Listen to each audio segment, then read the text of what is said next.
Il y a un seul prophète, Fumukimbangu Mvuluzi, oya kangamaki 30 ans en prison à Katanga.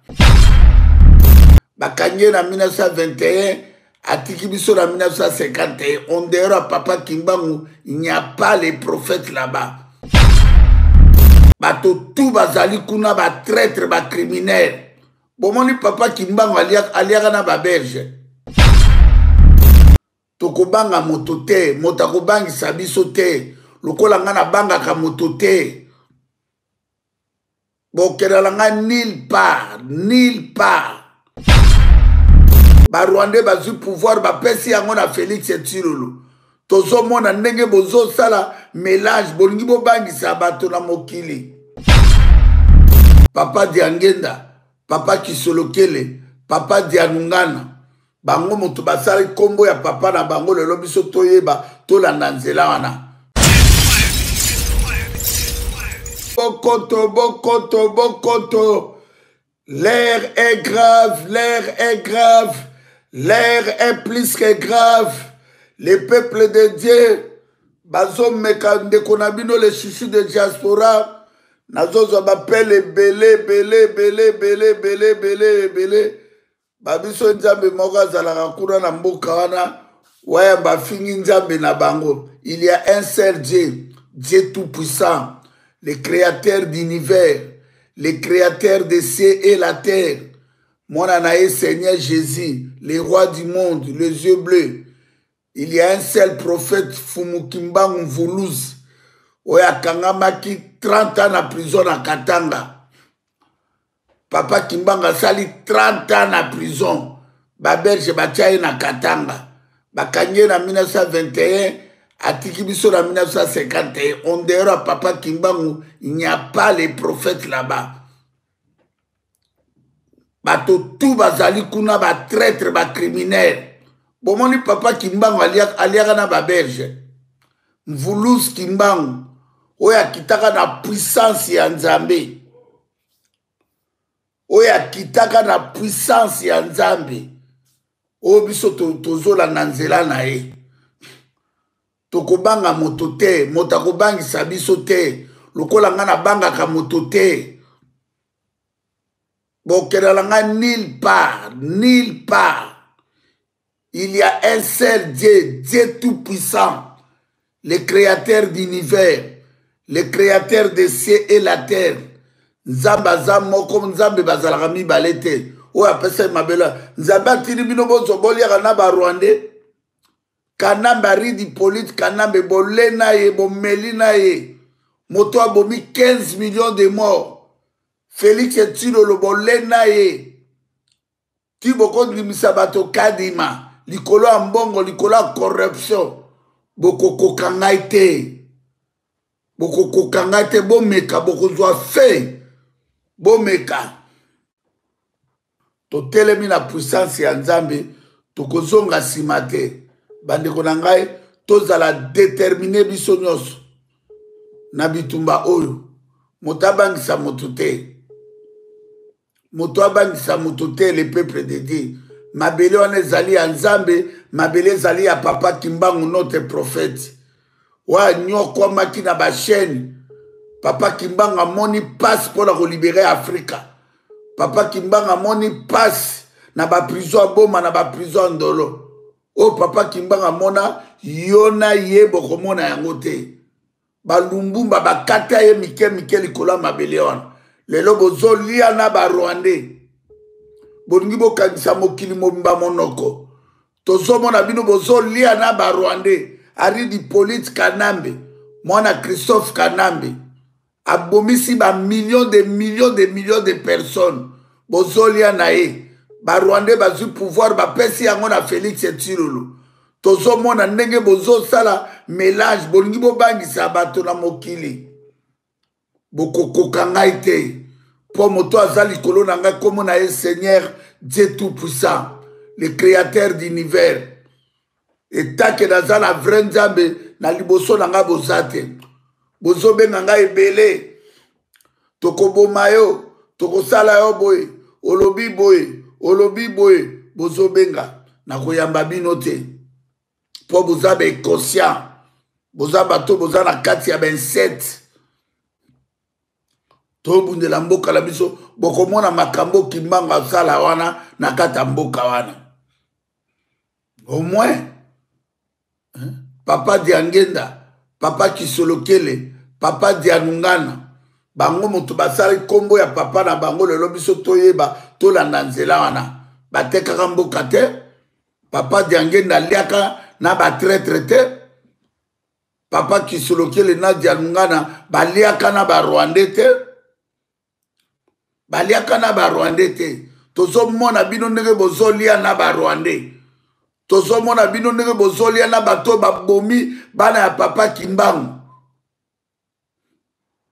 bobengi nga lomba tongo ebele na koyamba bino te mpo ngai nakangami na makila ya Seigneur Jésus les rois du monde les yeux bleus bomekako biso tola bato lokola betoile tokomona ngai na bino nani alia na kanambe nani oyo bolia na olive lembe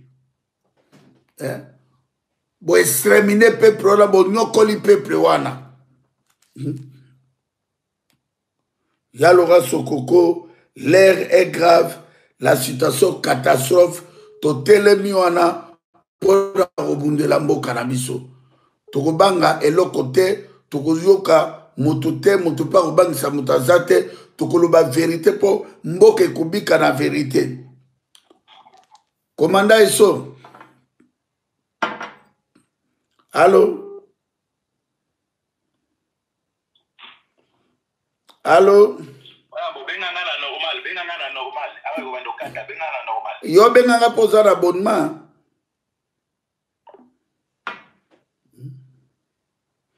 Bandeko nangai, nous sommes déterminés.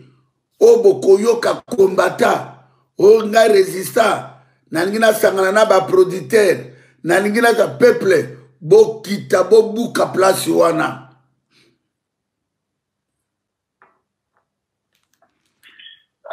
Allô, commandant Eso, bonsoir. Oui, bonsoir, Wayambo. Bonsoir, Nabande Koutou, Azolanda Biso. Commandant Eso, na sepeli kozwayo, na ngonga oyo po yo, oza les rois des réseaux sociaux, oza na information ebele, oyo ezoleka na mboka na biso, si base ya ba parti politique, oyo eza kolimate, occupation, oyo balingi lelo peuple la tikalaka en esclavage, oyo baza provoquer ba dialogue na bango na makambo bazosala na lokuta po suka nango bamema dialogue po bakabola pouvoir na Ruberwa na Kanambe wana ya liboso yango na komanda Eso ya mibale na vandi lelo na tongo na moni bato ya kamba kuna ya Simokangani balobi fe baboma ngai boketu Wayambo pour na fini nzambe na bango aposo ya moyindo na biso bango il y a un seul Dieu tout puissant, le créateur d'univers, le créateur de ciel et la terre. Il y a un seul fils, Seigneur Jésus, le roi du monde. Il y a un seul prophète, Fumukimbango, notre prophète.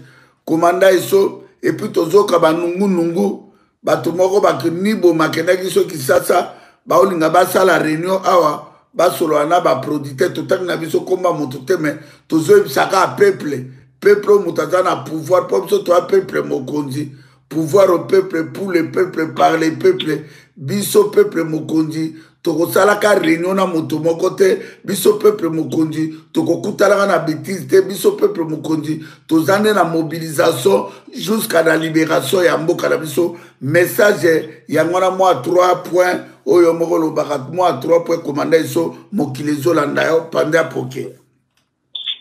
Ouais, merci mingi na bandeko bazolanda biso bandeko nalingaki na meka ko éclaircir un peu peuple na situation politique oyo ezoleka na mboka na biso biso nzambe asali biso grâce ya comprendre ba politiciens congolais ya comprendre ba idée na bango yango tolobaka ke toza na avance makasi koleka bandeko na biso ebele parce que nzambe asali biso grâce ntango politicien congolais azobandaka koloba toza comprendre déjà idée na ye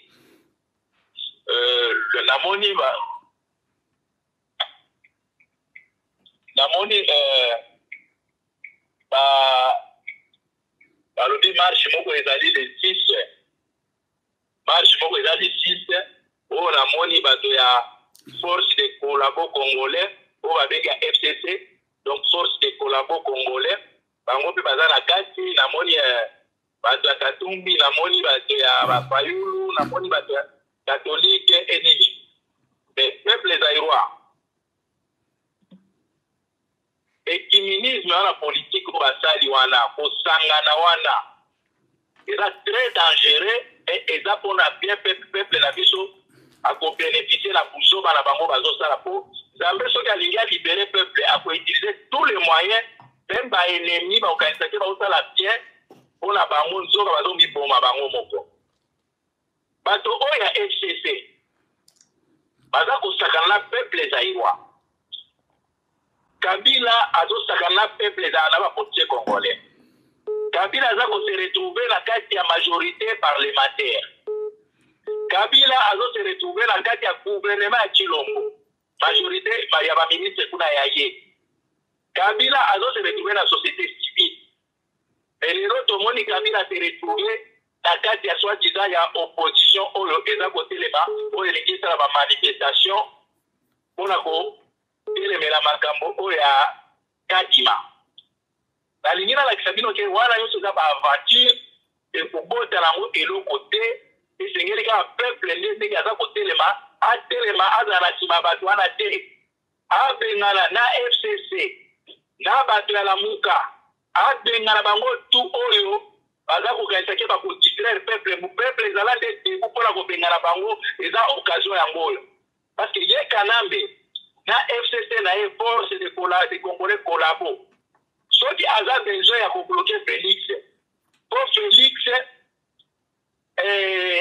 alingi aimpose bato dictature mais aza na majorité na kati ya parlement Kanambe pourquoi aretire baparlementaire na ye te na kati ya parlement aloba te non jai comme la moni ke Félix alingi amema biso na dictature badepute na ngai tout bolongwa na parlement pourquoi asali yango te soki ye Kanambe alingi abloke Félix po Félix alingi aimpose bato dictature pourquoi alongoli baministre na ye te na kati ya gouvernement lokola balambert mende bani pourquoi alongoli bango te bandeko eza aventure oyo baza kosala mpona koya kodistraire bino FCC ekanisi ke eza male koleka bacongolais mais nzambe akoconfondre bango comme bino moko bolobi ke boza komarche contre dictature oyeba ke bale wana ekobeta bino moko na maboko na makolo okosetire bino moko na bapie na bino kala mingi te peuple zaïrois datwala lesisi wana bobima ebele boyebi bato nini oyo banyokoli bino boyebi bato nini oyo babomi bino boyebi bato nini oyo basali soki 20 combien d'années na pouvoir oyo banyokoli bino boyebi bato nini oyo baza koyiba mbongo ya baram boyebi bato nini oyo bazosala na Chilombo jour wana ntango boza kobima comme bango baza komobilize peuple po peuple atelema peuple telema na nsima mutu te telema mpona intérêt national mpona intérêt général mpona intérêt ya famille na yo mpona intérêt ya libota na yo bango tu oyo bomoni te baza kosala mpona intérêt barwandais jour wana bobima ebele koatake bango tu mutu moko aéchappe te ezala bato ya FCC ezala bato soki ya MLC oyo nyonso boyebi te akolaboraka ezala bato soki ensemble ya Katumbi oyo nyonso boyebi te atravaki na Chilombo jour wana eza jour bobima ebele boatake bango tu bozala nde na nsima ya catholique bozala na nsima ya nini ya église de Christ au Congo parce que bango baza bapoliticien te ata baza na babuzoba na bango basalaka baerreur basalaka mais bango plus baza kose positionne na nsima ya peuple mais baparti wana politique eya komanipule bino te mpona baintérêt na bango mpo eza kopousse batia pression mpo soka nango bakende na dialogue bino bobima mpona kobengana bango tu po pouvoir il faut ezonge pa peuple congolais soki bato ya Kabila balingaki ke babloke Félix baza na bamoyen tu parce que bango nde baza na armée bango baza na économie ya mboka wana bango baza na finance bango te baza na nyonso sabiri bazosala baaventure mpona kodistraire bino na makambo na bango ya koloba ke barejoindre soki fayulu mpona marche ya le 6 marche ya le 6 eza marche ya peuple eza marche ya baparti politique te il faut kobengana bato wana par rapport ya situation mosusu oyo namoni otunaki mpona bato oyo ya bakibangiste bandeko batika koya komanipule bino na évangile ya kimbangu toyokaki 4e président président oyo akoya azala kozala chef balobaki Kabila ekomi 4e président kozala vraiment mwana mboka ekomi Félix est-ce que professeur Kimbangu ebimaki mpo batia marionnette un esclave na moto ya mboka bandeko ngana lukaka nano bolakisa nga nano livre oyo Kimbangu aloba mpo ti lelo nga namona yango ti namona yango te bolimbisa nga tika naza anti kimbangiste te nayebi ke Kimbangu azalaki prophète Kimbangu abunda mpona aza parmi baprisonnier oyo baumeli na prison mpo bolingaka koloba Mandela oyo aumeli na prison mais Kimbangu aleka Mandela na koumela na prison mais nalingaka nano bandeko na ngai bolakisa nano livre oyo Kimbangu aloba mpo ya namona yango te nayokaka kaka 4e président lelo tokomi na 40e oyo akozala plus jeune sikoyo tokomi na plus vieux koleka meme na Kabila oyo ezalaki ntango ya Kabila nini président akozala plus jeune ya baprésident akoya kobongisa lelo sikoyo tokomi na plus vieux koko oyo ya politique ya nini ya président na bino Félix sikoyo toyebaka te verse yango oyo ya Kimbangu nga tuka na molimisa ngai bakimbangiste naza nandimaka prophète Kimbangu comme prophète mais na ndenge bokoma komanipule peuple bolakisa nano livre wana Kimbangu aloba place oyo kolobaki ke président oyo akoya kozala soki jeune soki 5e président lelo tokomi na 4e président 4e président tokomi na 40e eza manipulation eza escroquerie spirituelle Kimbangu azalaki prophète Kimbangu atika église ya escroquerie te baza kosenga na bino bakibangiste comme bino boza kosoutenir mécanicien na bino wana professionnel oyo ayezi ata kofixe bloc moteur te Simon Kangani boyebisa biso bopesa biso nano place oyo Denis Kadima alata ata teni ya vert blanc ya kimbangiste bolakisa biso ata foto ya pamba po botrouve biso te Denis Kadima azalaka kimbangiste bobimisa biso foto ya pamba place alata teni na bino ya vert blanc bobimisa yango biso toyebi ti bozalaka identité na vert blanc bolakisa biso même na église place akota balongoli sapato koma bolingi bobanda komanipule koescroquer peuple boye bino bakibangiste bandeko na biso ya Kimbangu bato oyo bakibangiste oyo bokende na kamba place oyo molimo ezekenda molimo ezalaka te kuna Kimbangu azali na kamba te Kimbangu azalaki esprit na baoyo nyonso bandimelaka message ya Kimbangu ça veut dire il faut kondima plus Kimbangu na kati ya spiritualité na message na ye oyo atika ya kolobake peuple na ngai ebimaki kozonga mais biloko to wana tosenga bandeko bolakisa mpe biso balivre yango mpo nga namona yango te enceke ezala na livre nini me baoyo bamona yango déjà eza na confusion mingi na kati ya makambo ya présidence oyo tokomi na yesu nayebi te soki akomi soki 5e président soki nini soki 4e en tout cas confusion ezali bandeko na ngai botrafike kombo ya Kimbangu te Kimbangu azalaki trafika te azalaki prophète mais bino okomi kotrafike kombo na ye mpona kopie mpona koescroquer peuple wana Simon soki Kangani aza na ye pamba bandeko na ngai aza na ye pamba aza koezaka lokola Félix ayebi na ye politiki te aza kobénéficie na kombo ya papa na ye aza kobénéficie kaka na kombo ya famille Kimbangu aza na molimo te aza mpenza na molimo te ate mécanicien aza moto ya bavibreke moto ya barotor ya banini baspape ayebi ne makambo ya spiritualité te aza wana mpona kombo ya famille ya Kimbangu meme na kati ya bible boyebisa nga mwana ya Pierre oyo bomona remplaça Pierre boyebisa biso mwana ya Jean bomotika remplaça boyebisa biso mwana ya nini ya Josué baza te molimo ya Nzambe yaka molimo ya Nzambe eza molimo familial te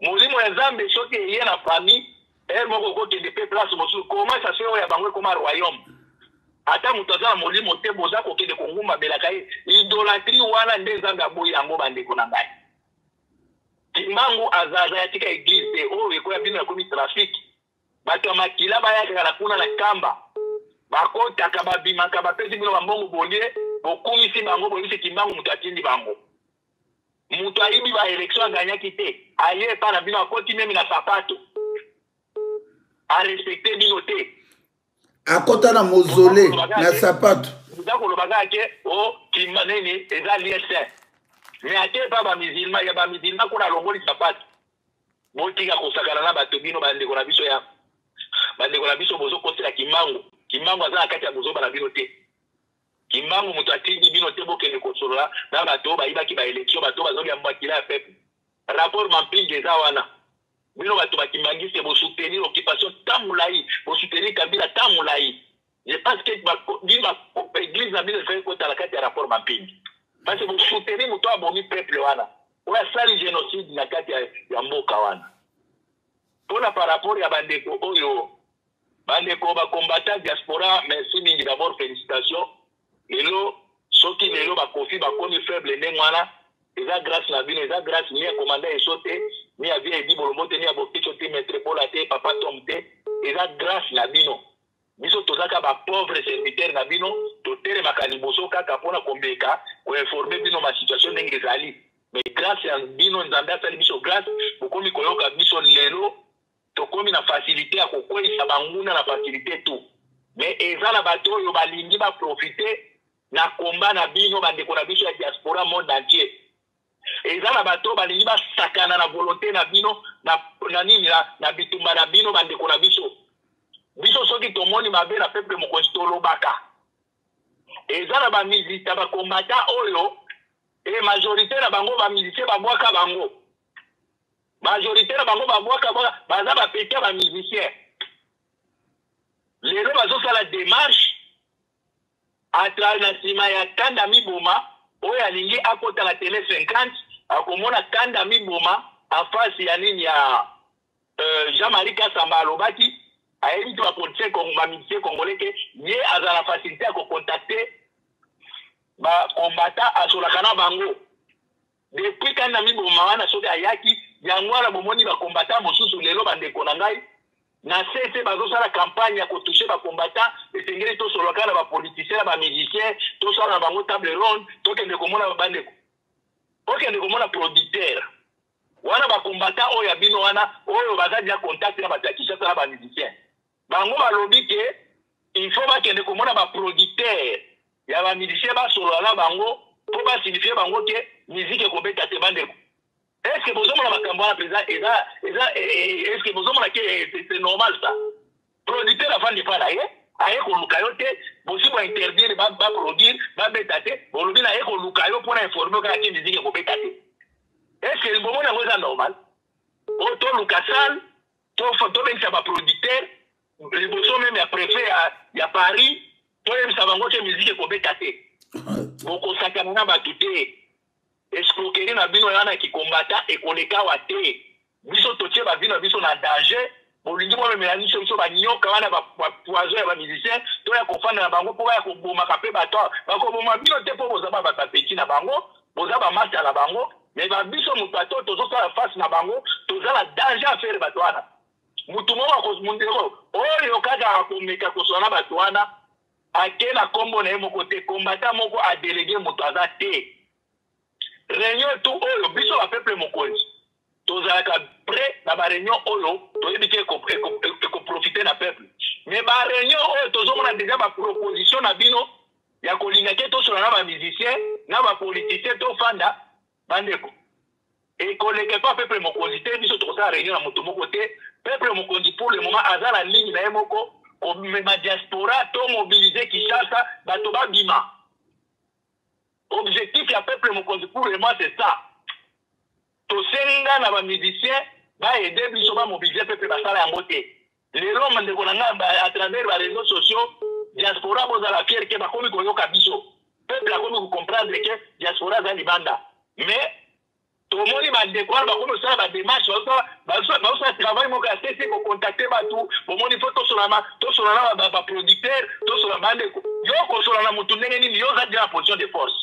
Conflit ayaki na tende wera ayaki na tende faire ayaki na bakutani na ngo bakwei so yo muto za position de force okomi ko kende ko luka bato aza faible ke boya to solola mais soki bino bolingi o solola ongo bo solola na bangamba po biso to pinir bango po bayembela ki kanambe bayembela ki occupation mais au moins solola na bato misala kendo solola na patron na bango kanambe directement na Kinshasa au moins boko selaka o to solola ba politique bo solola bango na kanambe concert ya fali to mona ki bande ko ebele ba combattant bakombataki ti lelo babunga oyo bakotela fali babunga peuple zaïrois biso toza awa réunion moko te ekosalema awa na poto oyo toyebi te eza na baconnotation moko boye ya marke ya koloba ke tofanda na bapolitien na bamusicien peuple mokonzi aza na kati te soki bolingi bosala réunion na bino oyo eza kozwa baengagement ya kosolola na bamusicien soki na préfet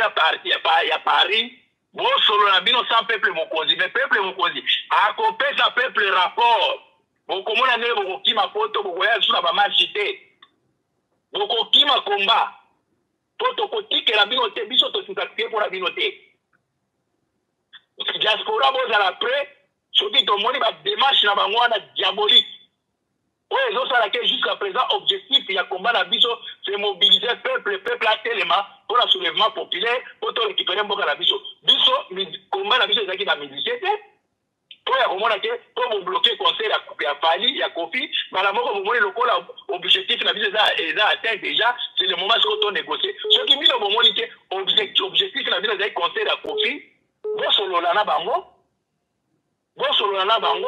mais biso objectif eza nano atteint te objectif na biso peuple congolais peuple zaïrois il faut azala conscient to conscientiser po ayeba danger ya nation na biso to conscientiser po abima marche oyo ya lesite ezoya toyebi ke bato ya FCC baza na kati kuna des ennemis du peuple ntango bokotelema bobosana bango te okutani oyo na tyala mwana pine okutani oyo na mbere mende pine baza baennemi bato ya FCC wana nzambe apambola bino.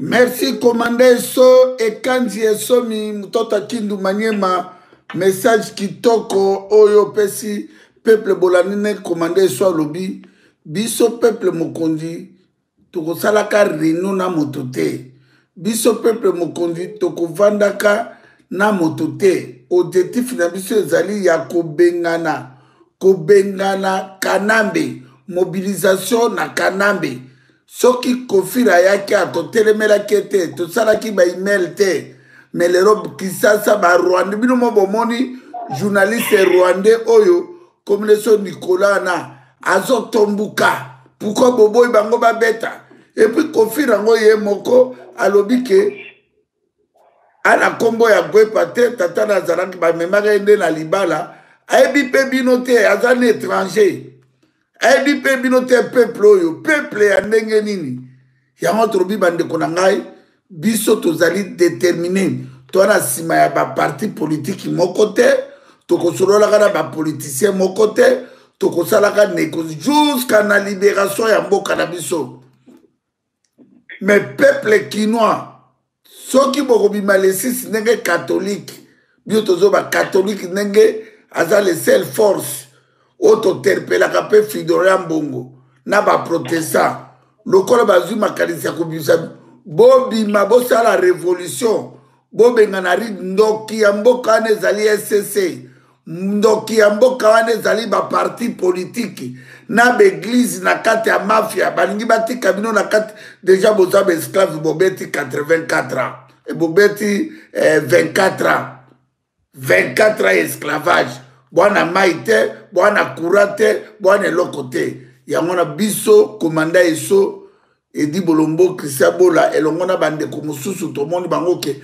toza na voix moko toko oya komeka adéranger bitumbo place ezali tokobimisela ye batifele malin oya komeka yo pete oniboma keba na yo keba peti niboma keba oza eloko te yango na bandeko na ngai tozala déterminé ndenge tolobi wana bandeko na ngai moto oyo akobanga moto awa azali te moto akobanga moto azali te tozobundela mabele ya nzambe mpe moto akokoka moto awa azali te tokoloba verité mabele eza ya kimbango eza ya moto te barwandais babotola biso mboka bino tu bache spirituel wana ya mafia bolena barwandais boliaka na bapaya bandeko na ngai l'air est grave, situation zali catastrophe.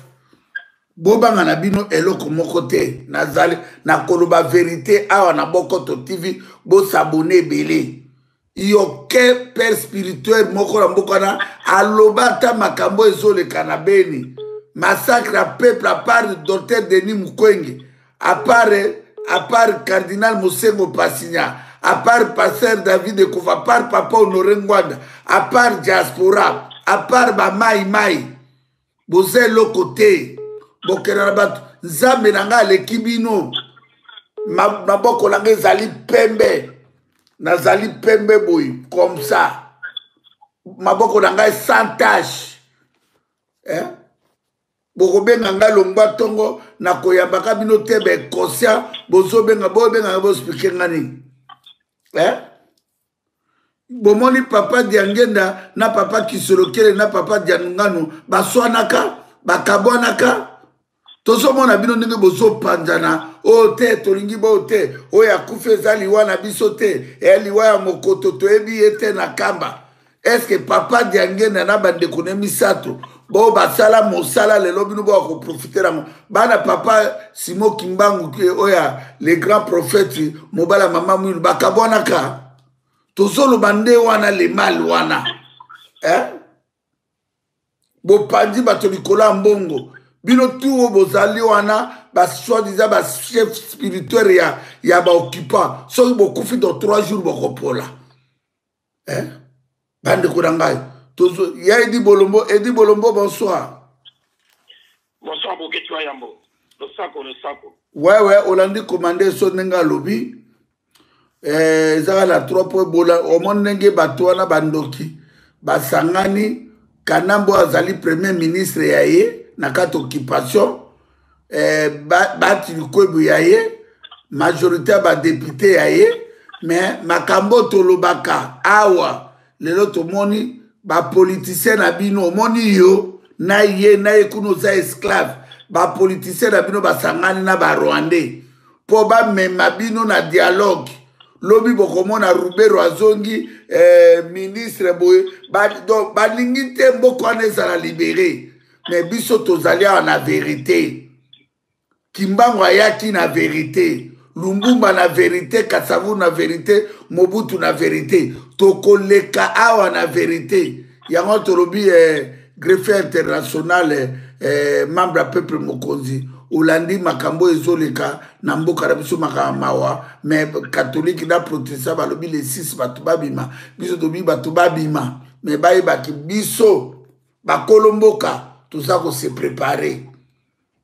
Bana Kimbangu ya solo ya bilaka o Kimbanga lobaka bana nga bakobima libanda bakoloba minoko nyos bangonde bakosonga ko libérer mboka tokoya ko libérer mboka na biso o to azana kati ya 27 ya kofukamela bandoki ba traître ba criminels les assassins ba grands bandits de grands chemins moto azanzambe ya moto azate moto afutela diaspora tiki azate moto asimbi pema ya moto azate arrêtez ya kobenga nga tongo midi pourquoi boata na sonité bino bato le bakata papa Diangenda na kotika miro mokuse mokoloba na bilaka bakoya po bozwa moya kokima ba idolâtrie ya Edi Bolombo olandi makambo ezoleka na mboka silbase ya batoto lobaki basangani na ba Rwandais po bazalaka na ba Rwandais et puis moi on remercie peu bandeko ndenge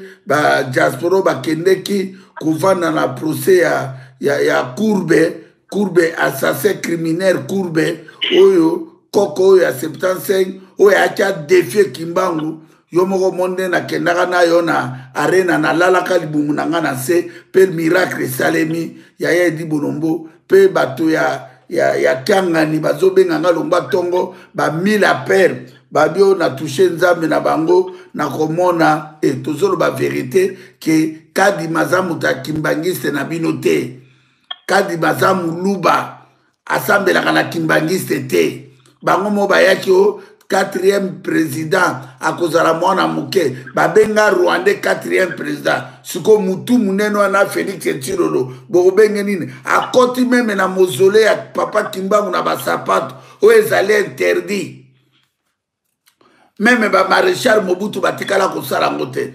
bokotisi Félix Tshilolo na kata mausolée na basapato à cause d'argent à cause d'argent.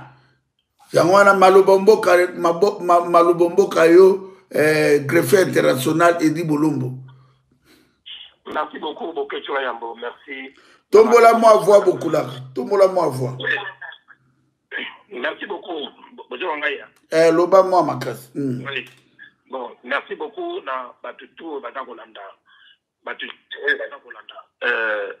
Ngai awa siko na minute oyo ndenge pe baza kolanda biso awa na Bokoto TV mbote na ba membre tout ya Bokoto TV puis mbote ya mingi lisusu na ba membre ya peuple mokonzi peuple souverain. Voilà, donc il faut na ko remercier nano ba compatriotes bande ko na biso nyonso utoza kubundana ensemble ndenge bakadai ko telemela kofira na procès na ye puis na 1h 2h du matin na courage na bango ndenge bake ko bunda pona cause ya ba mama na biso oyo baza ko violer na Congo mobimba na République démocratique du Congo et puis ndenge baza ko violer bango même ti awa na poto tant baza ko mema bango na batloka ba kofira koya ko séquestrer bango na ba Anière Geneviève na bandako na ye et tout ça. Donc il fallait soutenir ba maman wana. Rien de grave au lieu de commettre. On a fait que notre boulot tozali batu oyo toza ko bundela mboka toza ko bundela peuple wana. Sans le peuple nous on est rien. Sans notre pays on est rien. Donc toza ko sala musala oyo nzambe atindi biso na mokili pona ko sala yango. Toza ko batela bana ya mboka toza ko batela mutu nyonso oyo tomoni kazali en difficulté ndenge kaka biso bana diaspora ndenge tofali awa tozali ko contribuer énormément na mboka wana ya République démocratique du Congo parce que nous faisons tourner l'économie ya République démocratique du Congo de A à Z parce que mbongo oyo eza généré na kati ya mabene wana ya Congo et kota na ba poche ya ba voyou ya politique. Oui, bah ça diriger mboka wana au détriment du peuple. Mais bon, où est tournaka, et ils ont fait tourner l'économie. C'est pas 10 milliards où tout ça qu'on bénissaka chaque année. Il y a un mutu, ils ont fait tourner l'économie. Pour battre pas mon quand même bongo, pas son bagabizo et tout ça. Mais bah bongo où il y a où ils ont dans les caisses de l'État. Mongo oyo ils ont des trésors publics et quand on a dans ma poche il y a pas privé il y a pas voyou il y a pas brigand il y a pas bandit donc les jours où nous la diaspora nous allons décider d'arrêter d'envoyer l'argent dans Mokawana, je pense que ça va déclencher quelque chose où vous ne vous attendez même pas. Donc, quel est ça? Oyo, il y a moko manipulé sur le plan musical. Oyo, il y a n'importe quoi sur biso diaspora, pamba pamba, toucher ma famille parce qu'il n'y a qu'une seule chose à faire. C'est que tout budget ou c'est la rapino par an, plus de 10 milliards, vous n'aurez plus rien et que tout va tourner à mal pour vous. Donc, voilà, il y a une sabino. Mais la raison est que pour remercier, sans exception. Sans exception. Mais j'attire votre attention. Nous attirons votre attention. Peuple Mokosi roule pour le peuple. Par le peuple. Rien que pour le peuple. Peuple Mokosi roule rien que pour le peuple zaïrois de la République démocratisée du Congo. Et non le contraire.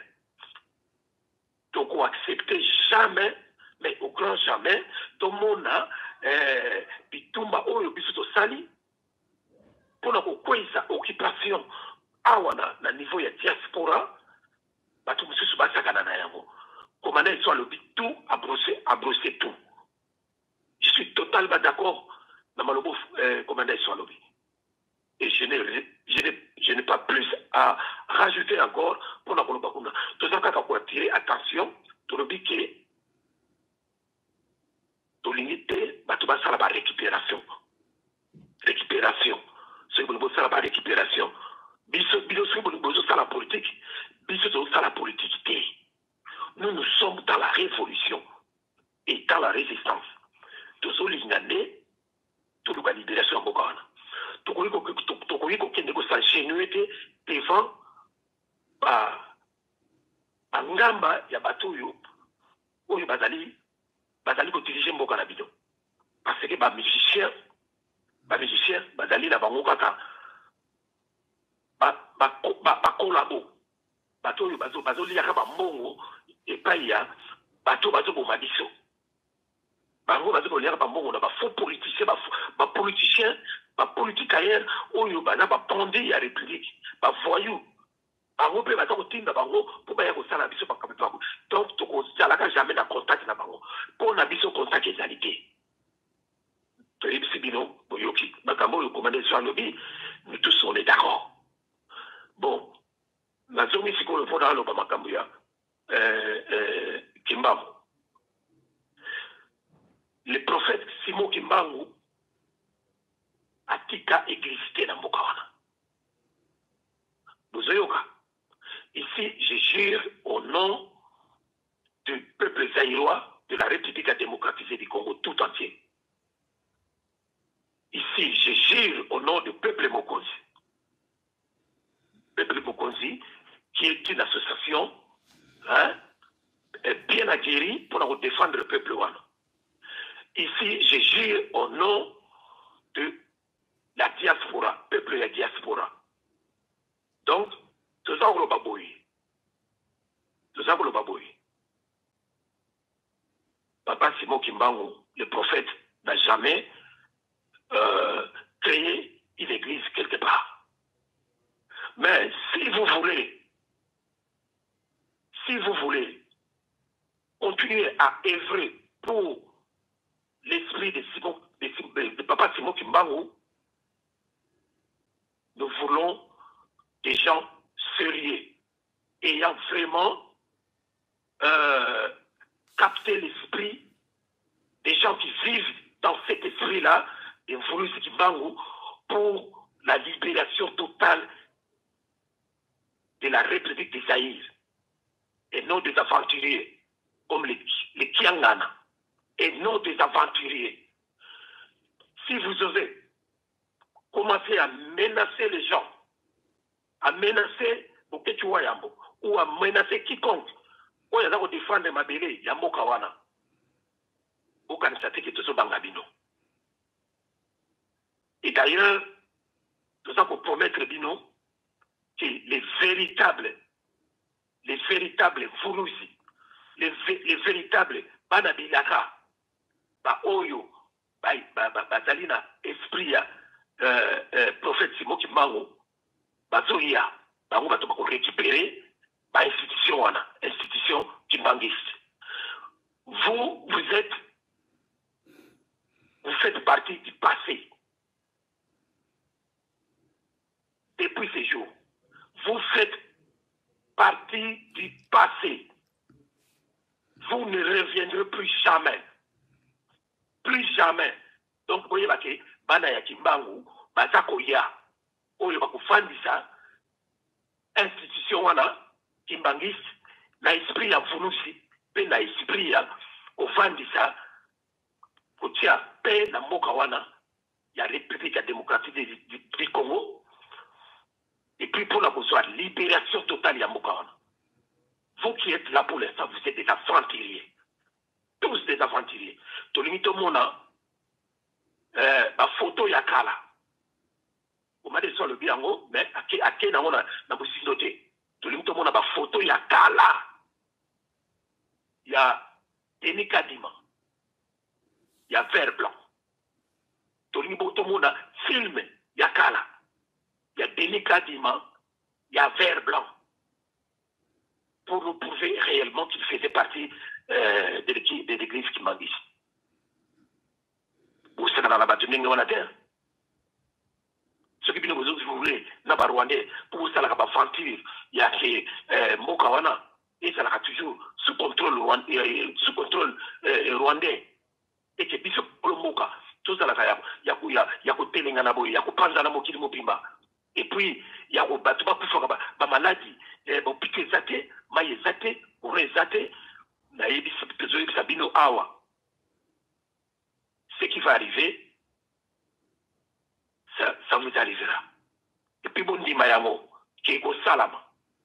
Tu vois, ma prophétie, il y a soba, il y a salité zangatina. Bon, dans les discours, dans ma cambo, au Italie.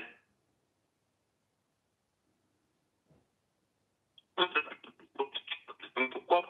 Parce que vous êtes des chiens. Greffe connexion côté nayo, connexion, greffe international maluba malamu, mais connexion ezo sara koto ozali.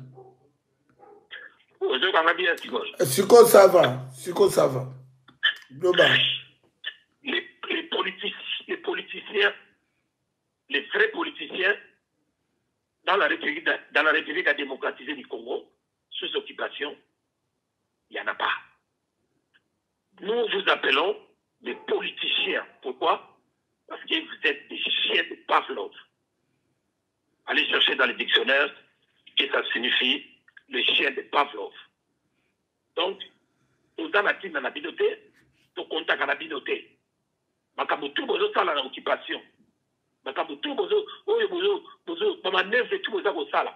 C'est parce que, vous voyez bien, ma fantille oye bozo sala, deux mandats il y a Hippolyte Kanambe, alias Kabila. Et c'est là, alors c'est quoi yo? Vous avez un risque, il y a vous perdre le contrôle, il y a Mokawan.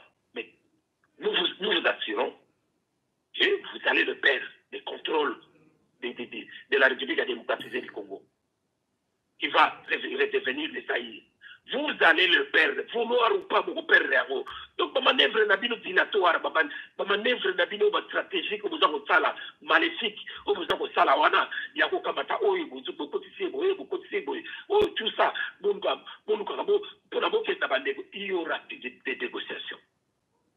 Ni dialogue, ni concertation. C'est fini cette histoire-là. Il y a pas de négociation, il y a pas concertation, il y a pas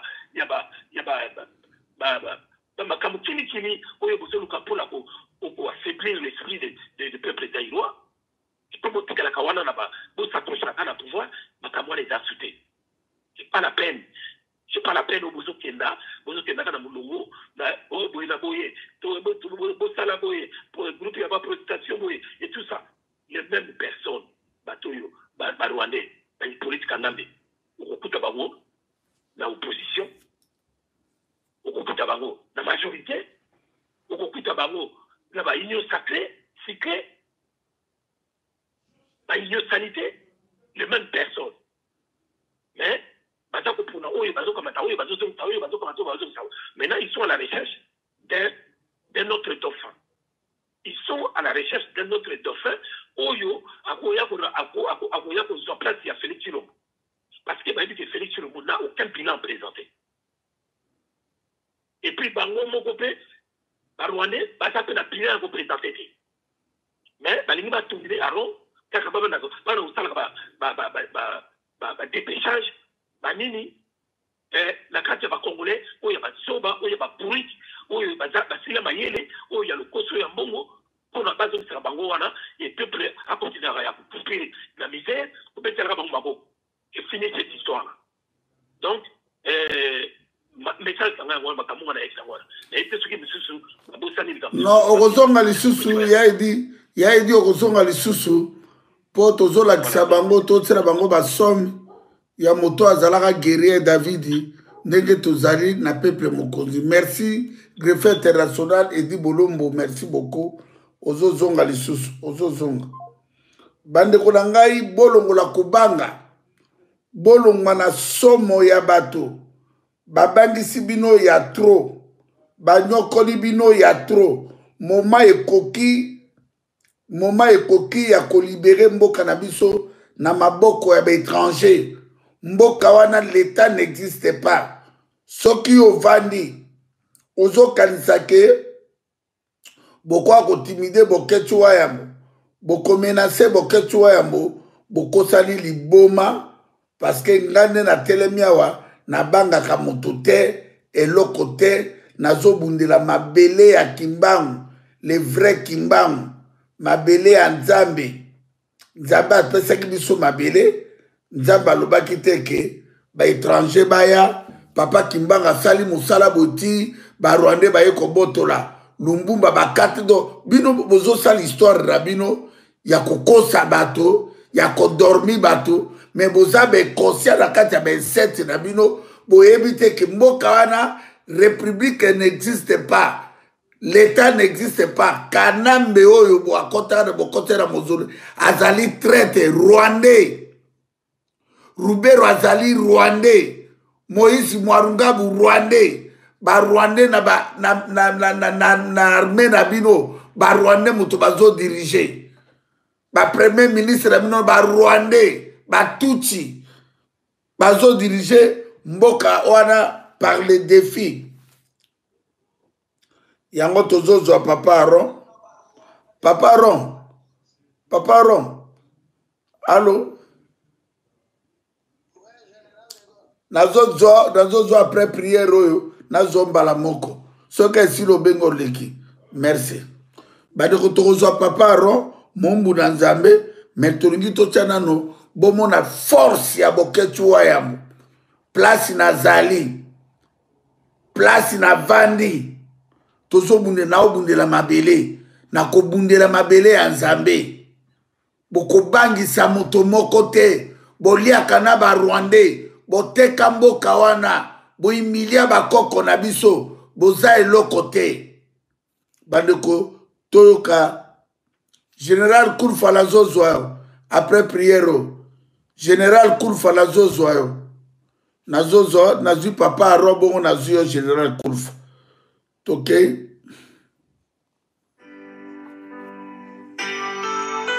Prions pour la protection divine. Père, je te rends grâce car tes paroles dans ma vie sont esprit et vie. Je te remercie Seigneur pour ta protection sur ma vie. Je me tiens sur ta parole et je confesse que tu es ma lumière et mon salut. De qui aurais-je peur? Tu es le soutien de ma vie, de qui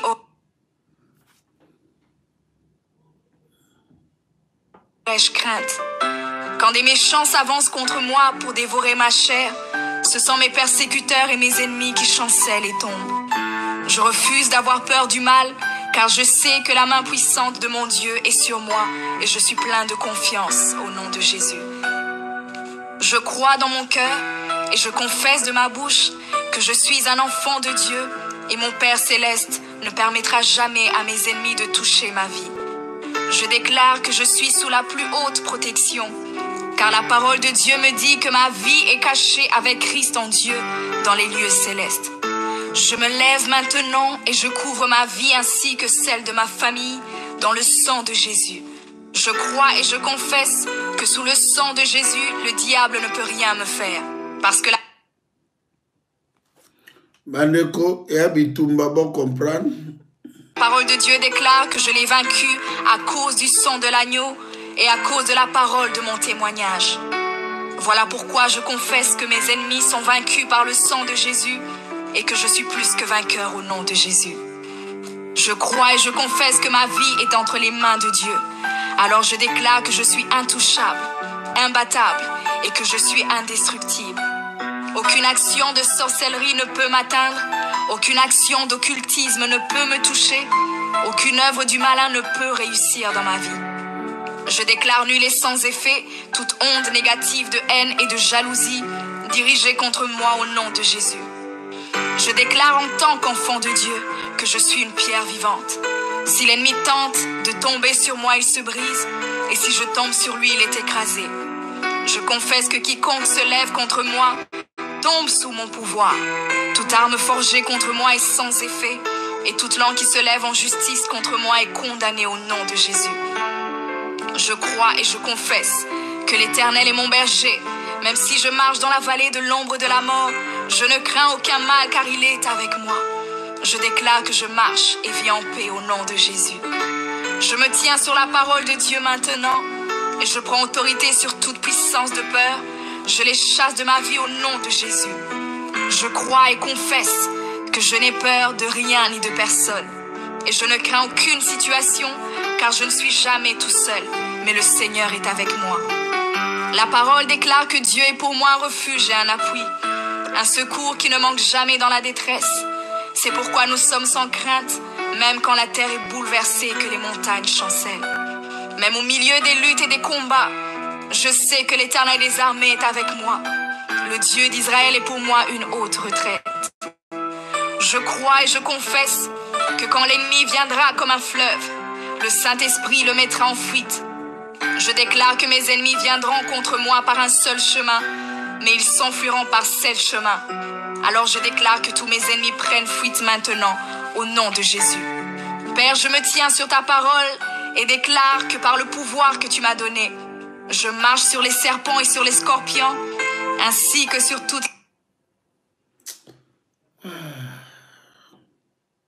la puissance de l'ennemi, et rien, absolument rien ne pourra me nuire. Je crois et je confesse que je suis assis avec Jésus à la droite du Père, et mon Dieu a fait de tous mes ennemis mon marchepied, au nom de Jésus. Je confesse que mes ennemis sont maintenant dans la honte, et ils ne peuvent m'approcher, car l'ange de l'Éternel campe autour de moi et me protège de tout danger. Je demeure sous l'abri du Très-Haut, je repose à l'ombre du Tout-Puissant. Je dis à l'Éternel mon refuge et ma forteresse, mon Dieu en qui je me confie. C'est lui qui me délivre du filet de l'oiseleur, de la peste et de ses ravages. Il me couvre de ses plumes et je trouve un refuge sous ses ailes. Sa fidélité est un bouclier et une cuirasse. Je ne craindrai ni les terreurs de la nuit, ni la flèche qui vole le jour, ni la peste qui marche dans les ténèbres, ni la contagion qui frappe en plein midi. Que 1000 tombent à mon côté et 10 000 à ma droite, je ne serai pas atteint au nom de Jésus. Je crois et je confesse que de mes yeux, je verrai le châtiment des méchants, car tu es mon refuge, ô Éternel, et je fais de toi ma haute retraite. Aucun malheur ne m'arrivera, aucun fléau n'approchera de ma maison, car tu ordonnes à tes anges de me garder dans toutes mes voies. Ils me portent sur les mains, et mon pied ne peut heurter contre une pierre. Je marche sur le lion et sur l'aspic, je foule le lionceau et le dragon au nom de Jésus. Puisque je t'aime, ô Éternel, tu me délivres et me protèges. Puisque je connais ton nom, je t'invoquerai et tu me répondras.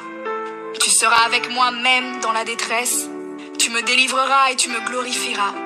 Tu me rassasiras de longs jours et tu me feras voir ton salut.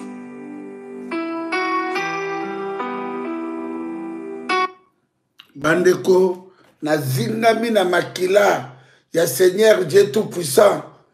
Nazali mwana o nzamba botaki ye na botama kava bino bobotama. Nzamba limbisa bino po bo na kata 27. Bozobe nganga tongo mobimba. Butu mobimba. Jana na banano boko kangaite. Na zingami na makila Seigneur Jésus, le roi du monde. Otoza na ta ya vérité. Otoza na ta ya mensonge. Le grand prophète Papa Aaron. Bonsoir Général de Gaulle. Bonsoir Papa Aaron.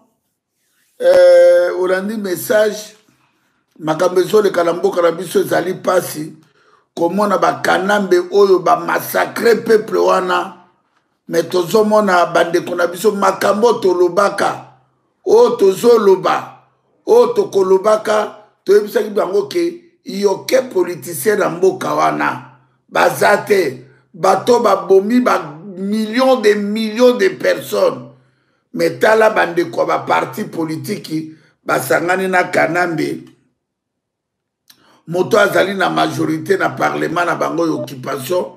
Moto azali na ba militaire partout. na momo tozo leka na Bokoto TV bazo kata bandeko na biso Kingo na Beni na Ituri partout na momo nazo lekawa na l'hôpital général noso peuple zairois kufa chasse à mai ezate ya makile ezate peuple zairois kufa azana aspirine te peuple zairois bapimela ema ya komela peuple zairois bapimela e courant peuple zairois kufa la nzala mais groupe ya bato wana 24 ans yangoyo depuis gouvernement soukaki na 1997 tango maréchal akendeki tobandi occupation jusqu'aujourd'hui 24 ans plus de 18 millions de morts mais tala ba ventir oyo bandekolo bazomema mais toyoki église catholique na protestant basangani babiki batora pe bakende kuna balubi ba marché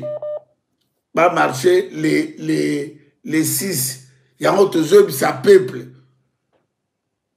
ba diaspora bo mobiliser bato na 4 ko ya Kinshasa botina moi ba quelque chose bandeko basomba ba pétrole ba essence il fait ko tumba magasin ba indien ko piller ko boma biloko tu wana tokotonga mboka na biso toki misari di politique nambe moto moka sakana na bato 24 ans yango. Et puis papa Aaron tokotuna tobenga pe mama Elena na grâce po balobaki akendeki na salle ya oyo ya mine tona la monoko mbenga Frabrigara te basoki eleki kuna ndenge nini et puis to remercier bandeko na biso o bavandaki les 13 ti iner ba mama tu bazalaki wana bandeko bazalaki wana et puis to boyi ba réunion pour le moment bato tuna bakwe na bango soki likambo ezali to mobiliser tozala na makambo ya kotinda ba email ya kosala grand travail na ba institution internationale pona ko faiblir occupation balingi bayela biso rencontre moko boye ya kosolola na ba producteur a poto na ba musicien comment boko sakara na mabele ndenge wana bitumbo biso tovanda kawa 30 jours 30 vidéos 30 nuits 30 vidéos ya mobilisation tozoluka tozwa victoire na kombo ya tata Nzambe pe na komba mwana na Yesu Masia pe na komba grand prophète papa Kimbango pe na komba papa Lumbumba pe na komba bakoko na biso tozalaka si tobundi makambe mati likolo groupe bato moko o bazabe inconscient baye na désordre papa ro message mboka yo les grands prophètes obiron nino ojuaki tanga libération ya bana Israël na Égypte maloba omboka yo paparo. Merci beaucoup général de Gaulle, merci beaucoup bandeko nyonso. Et puis na bosalite paparo longwa tongowa banda 8h bato simo kiangani wana bazobenga ngai tokoboma yo yango na tuni bango bolingi boboma ngai o ofingi nzambe bato moyindo si tobenge nzambe bongo Kimbangu tokobenge nini bongo Seigneur Dieu tout puissant tokobenge nini bongo Seigneur Jésus tokobenge nini o tokoboma yo ife toboma yo yango na tuni boliena kanamba zana na jele mayake para bino kuna na mwasi de Olive Lembe bosi boboma ye message mboka yo paparo. Ouais, merci beaucoup général de Gaulle. Bon, bandana nous ko répondre batouana, mais comme d'habitude na bandana nous ko pesana. En tout cas merci na diaspora na musala o ya kitoko e salamaki o tolongi ba accompagnateur ya ba okipa na biso pona ko sortir ba concert na bango bien sûr eza bitumba na biso te. Et puis na kozonga nanu so sima kopesa so merci na bandeko surtout ba mama o bokendaki kotelema mokolo wana ba mama boyalaki ebele. Et puis na ko lancer message moko particulier na Nadia Ofera Mama Congo Nathalie na Facebook na moni bato maboma moko na Kisasa bafingi ba mama poto o bokendaki kuna me batiaki photo na yo na yebi ke mama oza mama Congo donc o refletaka image ya yo Congo na yo komaka bien oza mama Congo na ka. Donc en tout cas Nadia mama Congo, Nadia Ofera mama Congo oza na soutien na biso nyonso oleki bao nyonso batamaboma wana otala bato wana batie photo na yo me moko aza wana aza lesbienne mosusu aza wana aza PD. Donc entre bango mibale baza wana oya mobali akoma mwasi ya mwasi akoma mobali. Et puis yo na bango boza na niveau moko te oleki bango na nyonso na 100%. En tout cas wana ya message moko na lobaki soki na koti na émission il faut na tindela Nadia Ofera mama Congo oza mama Zairoise ya kitoko bino nyonso ba mamo bokendaki mukolo wana mama Jenny Futi oza mama Zairoise ya kitoko ba mama nyonso boyalaki wana boza ba mama kitoko na ba papa nyonso boyalaki wana boleki ba o nyonso bazolo baka wana. Et puis nalingi na recadrer na nulisusu kaka na même ordre d'idée bato bino bozolo na ba Facebook na bino botiaki je suis Kofira mwana na ye moko Kofira oya wangani bana mususu andimi mwana bana misatu mwana na yo abetela katolo Didi Stone astie lelo na Instagram na ye bandeko na za sir bomoni alobi bien que ezate soki papa na ya pasoli ver yende mutu il faut afuta yango même mwano ya koteli aniye bana misusu pona mwana wana me mwano ye moko papa boti bolandi message akomeli bino ba inconscient o bozo déranger ya lobi kombo na ye Kofi te kombo na ye Didi Stone makamba Kofi etali ete Kofi aza Kofi yaza Kofi yaza Didi Stone aza na vie na ye. Donc wana na zongeli ba inconscient wana o bofingi ba mama na o bofingi mwana Kofi apesi bino réponse na ye. Donc bolo bateke bolingi Kofi koleka mwana na ye o ya boya bana mususu po amatisa mwana liboso elongwa Aristote et koma Didi Stone. Donc bande kokote wana parole message à liboso ya laki yango wana message ya mibale tolobakango bien awa wake General de Gaulle alobakango batu wana oyo ya kimbangiste moko auti kokufa kisolokele bango moko babimisi balobi oana akufi eza biso te biso toza na matanga te tanke mutu wana ye moko azoni ye ba cousin na ye o baza ba cousin babotami na 20e siècle na biso nyonso ba cousin na ye bamoni bango ba papa misatu diangenda kisolonkele na dialungana baboti bana na bango bakoli tomoni bango me cousin na ye moko akufi alobi no eza matanga te ye aza na matanga te bosiko bino mutu abongo nde bozobenge nzambe bolongwa na kati ya distraction. De toutes les façons biso toana komba na bino te toana komba na Kanambe na Chilolo parce que Kanambe tango azoboma kuna azoyebisa biso te ke lobi na zoboma General de Gaulle lobia nde tozoleka en émission Kanambe azoboma Rubero azoboma nani Moïse Nyarugabo azoboma Babizi Makara bazoboma batu wana bazoboma bazoyebisa biso te bazoboma bandeko na biso na nko.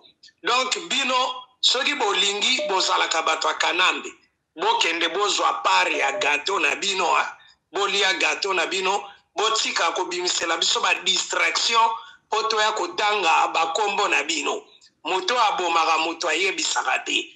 Et puis moto bino bozoluka wana po boboma wana botikalaka pe jamais komona ye akokotelema penepene na bino boye ne bozomona ndre akomi penepene na ye bomona kaka re abis ou bien bozomona re tram. Et puis soki boboma ye bino bofandaka na république na bino occupation kuna biso na république na bino wana tokoyaka kaka mokolo tokoliberaka mboka wana. Donc bandeko tozala confiant tolongola kobanga totali na psaume awawa soki ndenge baye ndenge nini baotombe ndenge bazo pusana ndenge nini bakozala éparpillé na 1000 chemins. Donc bandeko côté wana tozala na kobanga te eza ba petit charlatan. Donc ngana bengi bango bongo. Aaron le prophète. Aaron le prophète. Baza ba petit charlatan baye po baya kotala orke baye biteke awo ezande makamwa molimo. Soki bango ba okanisa wa amboana lati drapeau usana pene pene na yo omoni kiti ya pamba. Eza makamwa molimo bino ba petit charlatan tozana ta mingi te tolobela bino. Boti kana tolobela makambo ya biso oyo bitumba o to s'engagea nango o butu nyonso tokoma kolala ti après minuit pona il faut loba pona mboka botikela biso tambo la biso ba distraction te ba petit charlatan wana pona bandeko oyo ezoleka na Kisasa kuna tolobaka ngo awa wa nyonso basalaka politique na kati ya occupation te bandeko o bazana kin tolekaka na lobaka ngo mikolo nyonso bandeko bozela te mutu moko aya apesa bino date apesa bino mokolo boye parce que mutu nyonso aza kuna aza na kati ya système bino bango bapesi bino date wana bango bakotambola kasi boyebi te ke bapolisi occupation bayebi mpe date wana bakobima bakotelemela bino eloko biso tosengaka bino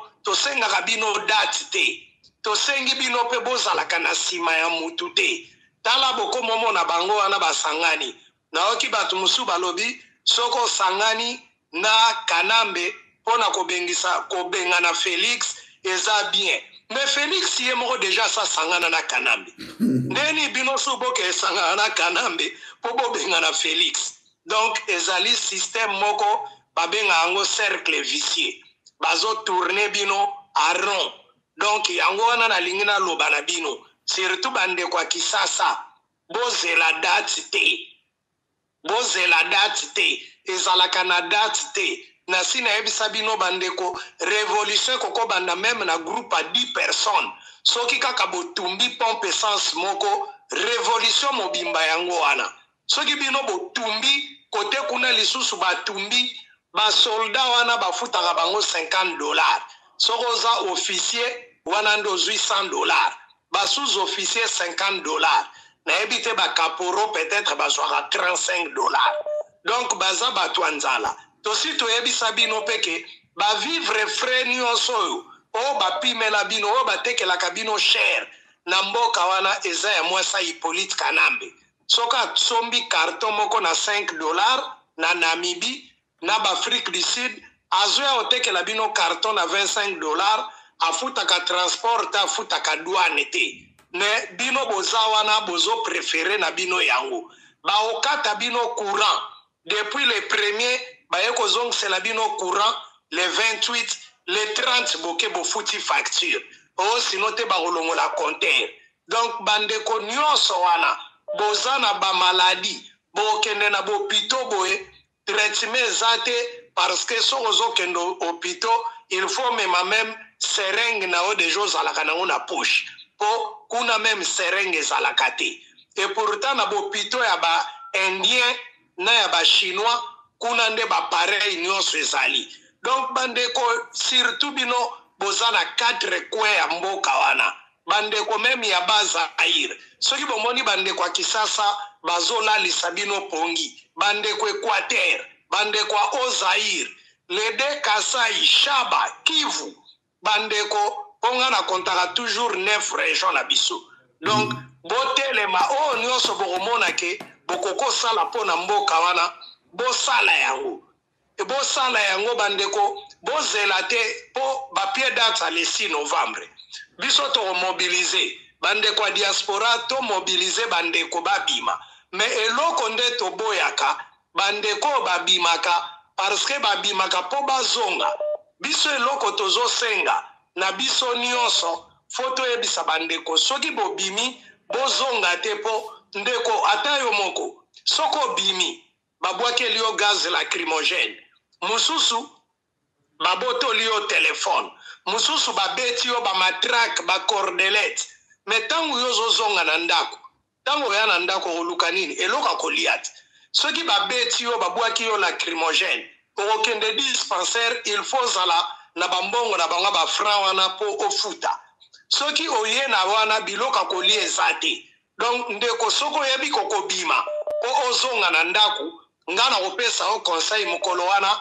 kobima te efanda na ndako donc bandeko bokobima bozala bandeko boza déterminé soki ata bolobi tokobima le 6 wana bobima le 6 wana mpona kozonga na ndako te na kisasa wana totika banzela ezalaka kaka nzela moko soki bobloke nzela aéroport boke kota palais du peuple bokangi la voie d'Isaïr boke kota stade Kamanyola bokangi ba axe wana nyonso bobloke baokipa baalaka na république ya Gombe bakokatisa mbangu bandako Ruberwa wana na kati ya ndako na ye na se wana aza na sous-marin na ye soka koti akobima mbala moko na mayamaya na Brazzaville donc boyebake baya pre po bakima donc bozala pre soki bokobima bandeko na nga diaspora toboyi te tomobilize bandeko me toyebisa bango bake marche te babimi po bazonga na ndako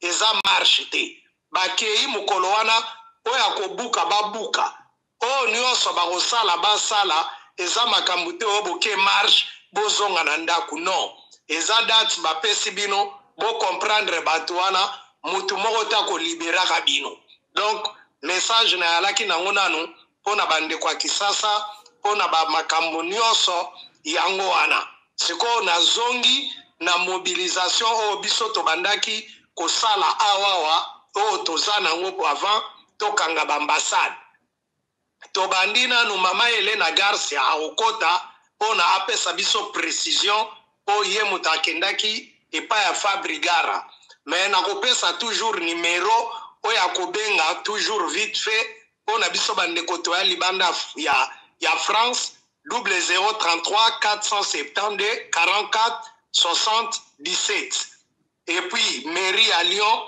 0033 472 61 61 61 et puis pour la bande de France 04 72 44 77 et puis mairie à Lyon 04 72 61 61 61 pour la kotinda à des emails na moto azo produire Fabrigara adresse email ezali double@prod12@gmail.com double na koepele DOIBLE prod PROD chiffre 12@gmail.com donc wane ezali pona bandeko oyoyo ya Fabrigara me mama Helena Garcia après ngaya koleka po après ça apesa précision alors tozongi siko nde tolobaki tokobanda na ba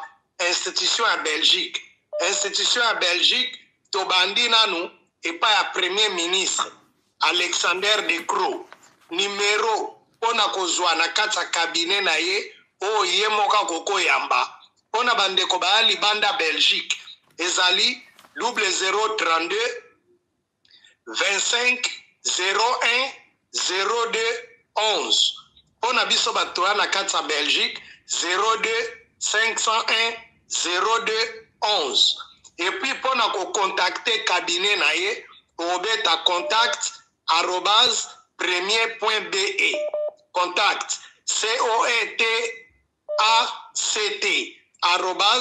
@premier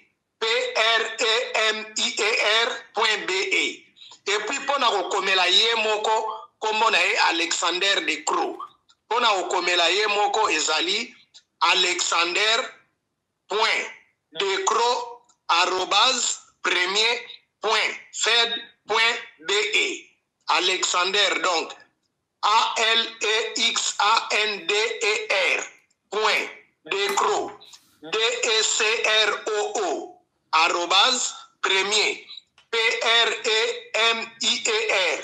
point fed.be wane ezali pona premier ministre pona roi numéro ya téléphone bandeko bazali banda Belgique 0032 25 51 20 20.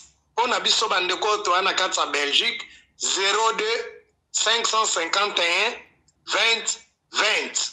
Et puis pour na kokoma email na Palais Royal, adresse email ezali request@kppr.be. Donc request nako epele REQIEST @kppr yako sangana .be. Et puis na France on a okoma na Champs-Élysées okokoko takaka na site obeti www.elysee.fr. ezana ba numéro d'urgence o kokobenga pona bande kwa France 118 001. Pona bande ko to alibanda France 118 018. Mais waneza ba numéro payant.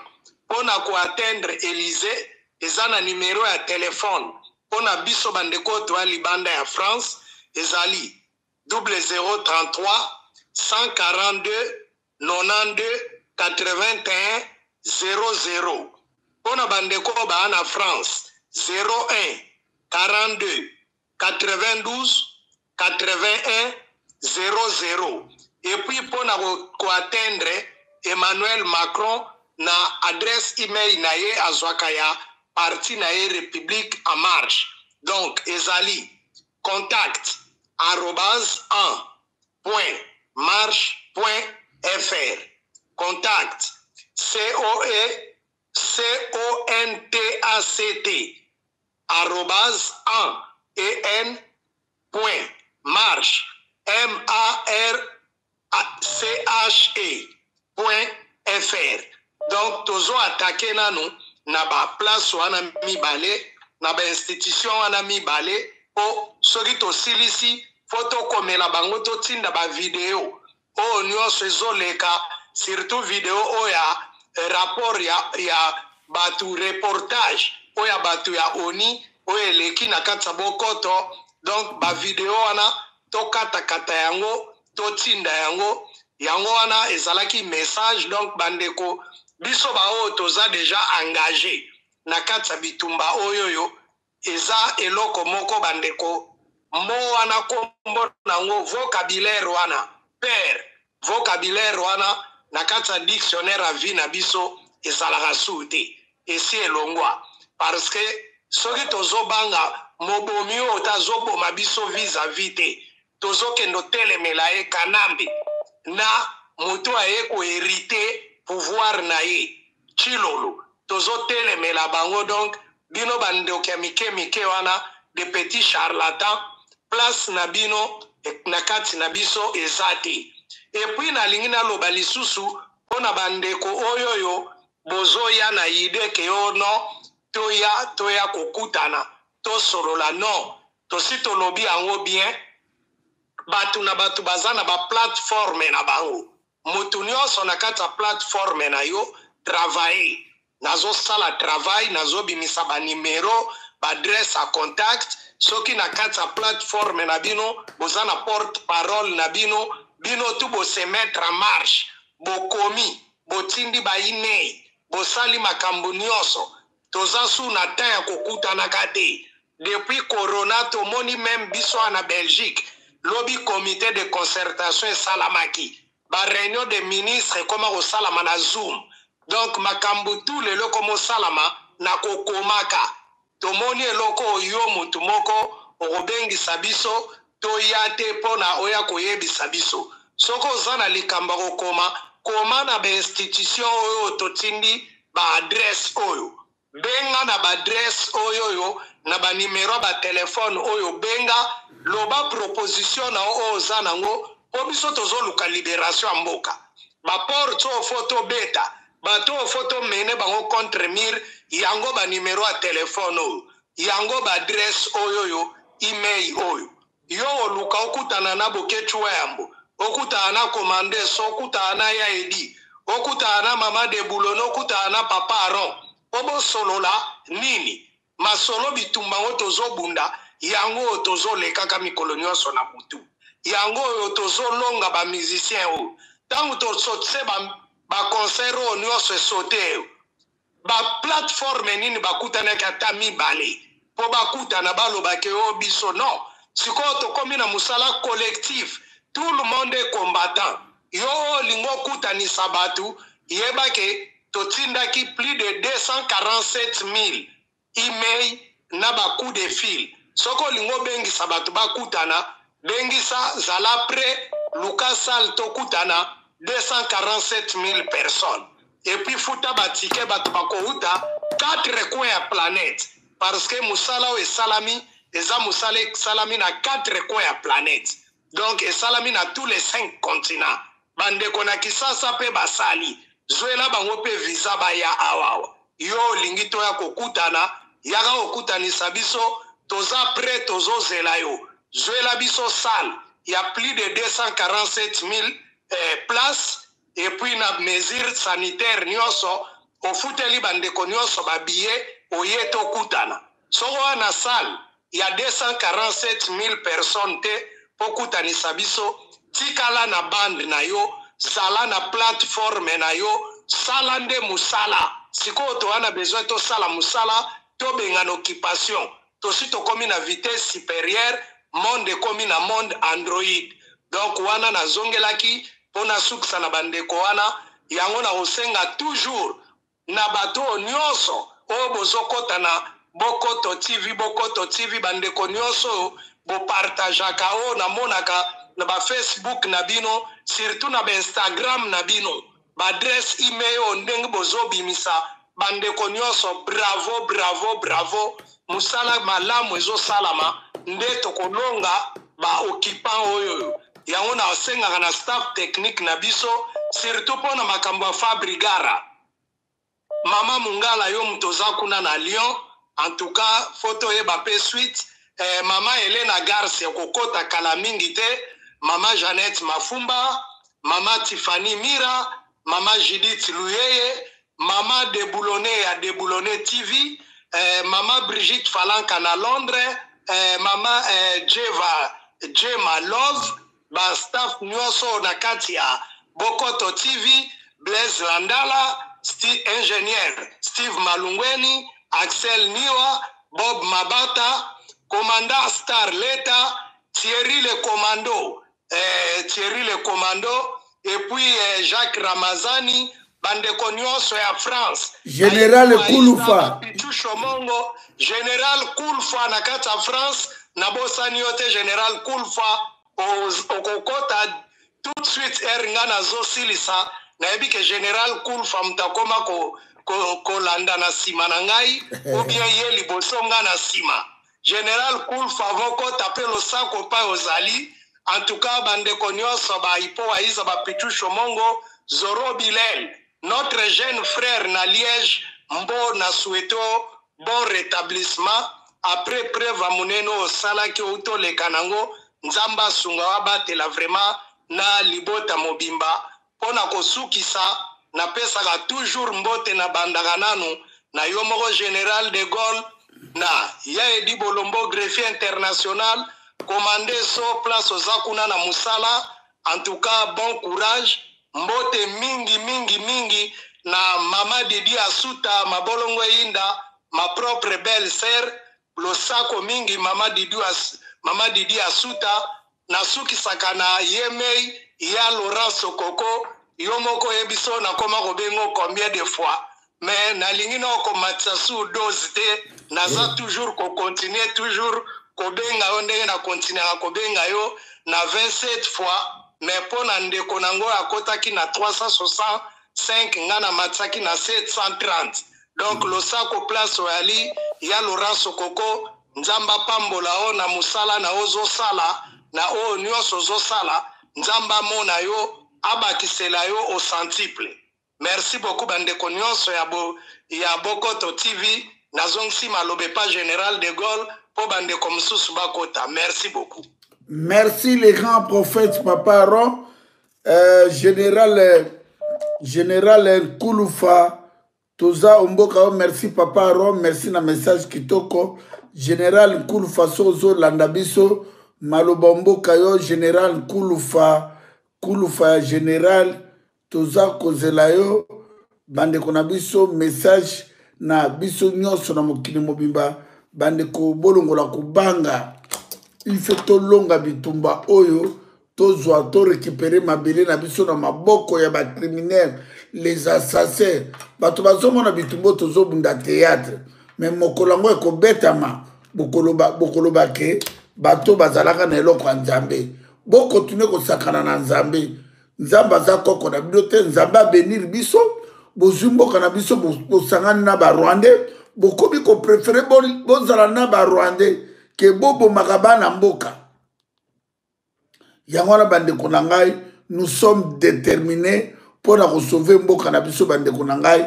toza na mabele mosusu te mabele na biso eza kaka moko o wana boza komona toza na mabele mosusu te bandeko na ngai mabele na biso ezali kaka o moko bozali komona o nzambe apesa biso sakana nono makambo nyonso me basakana na mabele te bakokunda biso na mabele wana yeba bakolela biso na mabele wana ntango yo oteki mabele na yo epa ya nzambe ozali ya kokufa epa ya nzambe okokena na enfer soki olingi idolâtrie koadore bato oyo babomisi peuple bato oyo babombeli bino vérité bokomisi bango banzambe boyebaki bato bazali na vérité bakoya mpona kosauve mboka wana ya papa Kimbangu parce que chaque nation eza na histoire nango tokobombaka batraite te un traître atikalaka traite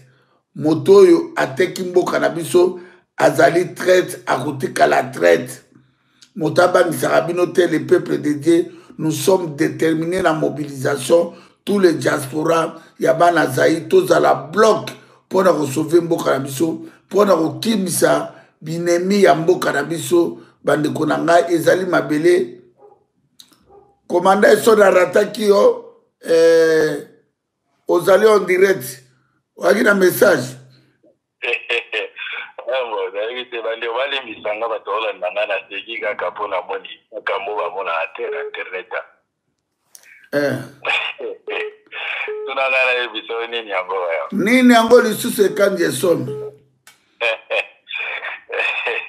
koloba promesse akende kovisite tombo ya yesu apromettre bango azobongisela bango nzela ekiti na cimetière ya yesu Félix Tshisekedi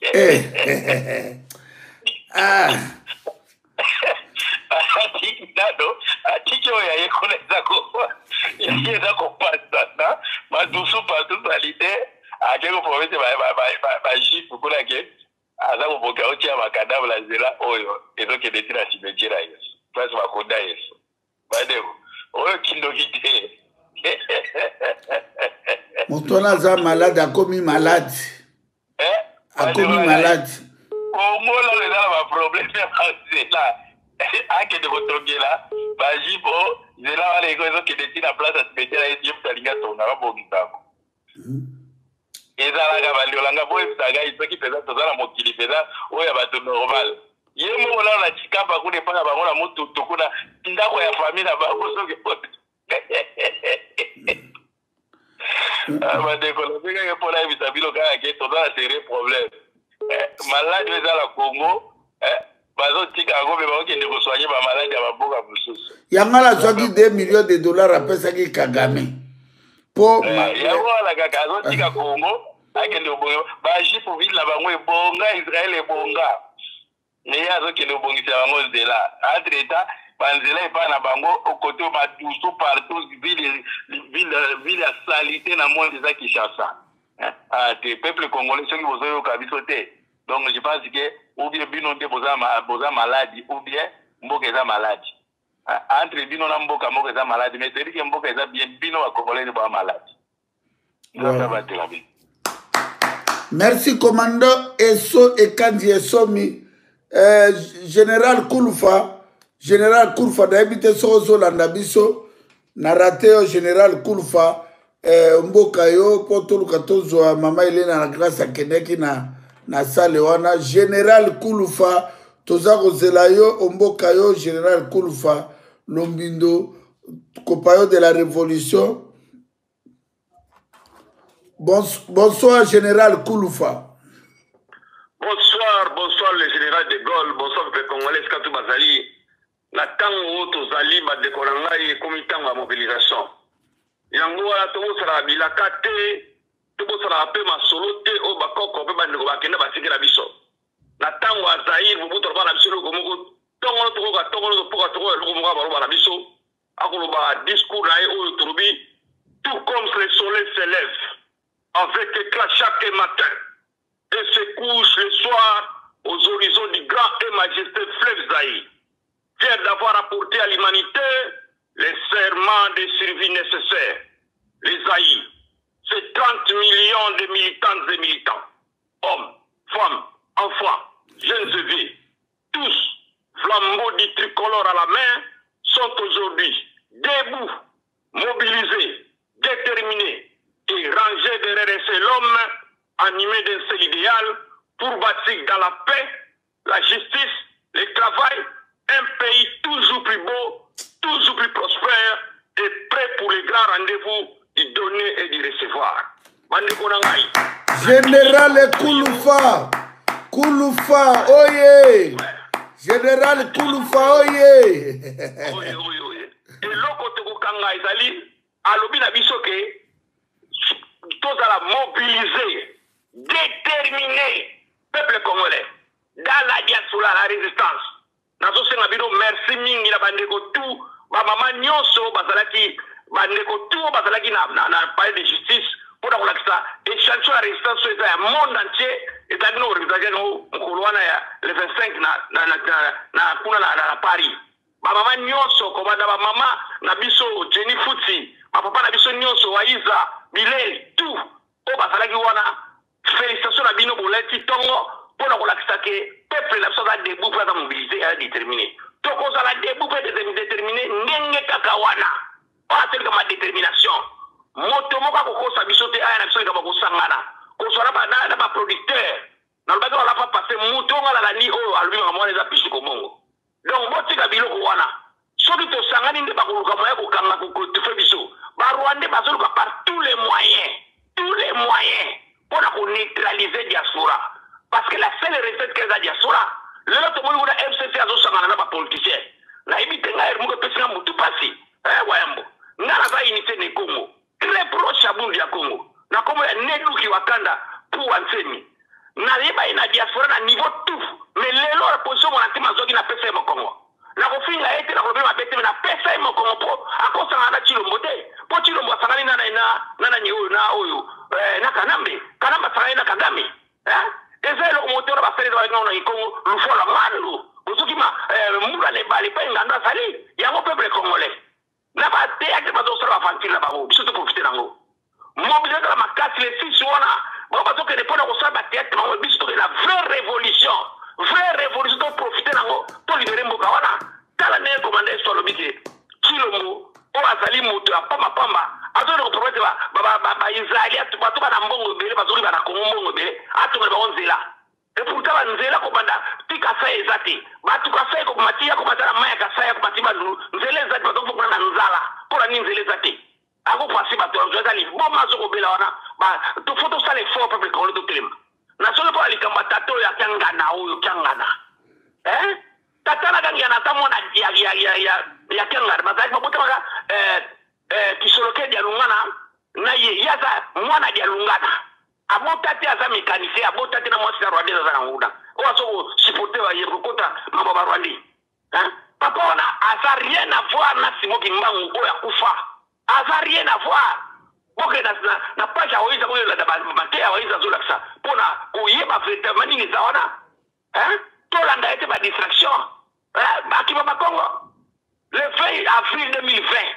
bauti ko massacrer ba Congo na Songololo na gare routière ya Chilombo ba beti masasi ba kufa batu wana yalo batali goloko aloba eloko te pasi za kuna mboka na ebe na gobna na komataji pasi za kuna après ba souffrance za makasi kuna solo ba kuna lobe eloko te donc distraction ko mboka na kolia kadi makuta di même pas kisantu akoma kutu tala na diminution mazako ke nkamba te akoma tala ko matadi te avec ko pariner tout wana pour alini lokoso ko mbongo atabali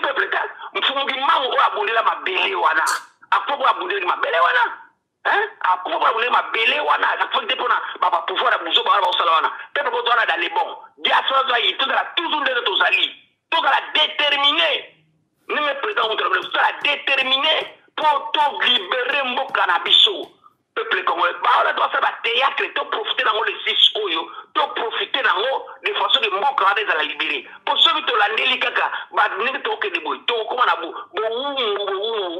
ya ko santé pour bazo ta la biso na nous ta la ba na biso o ba télé ba email ba na biso ba bengi ba téléphone o ba so ba français kitoko lo ba jeni futi ba na biso so ko ba kitoko ba so ko lobela de ba na wana ya ba ke peuple congolais lelo to changer on so ko bundela to changer bi to so ba ko ikao et puis ba lobilo mo ba pona igwe agwe pa mu ngata ngba ko fi lo bido nga di komona yi mi so si to longi tumba o eza ya to keda na tribunal wana poto la ksaye ke non aza négativiste ala mtu ko nier négation du temps nier ba mort na biso donc yango to la neti na so pa ko ta boloko mais so la ke Kinshasa batika yi biso si to longa ako betaka lisusuté combien kozonga ti 2085 donc combien kozonga lelo te peuple congolais nous sommes dans les bons moto akosa yote auto sala réunion auto yokana na ba producteur ya nini yoko kana producteur ya France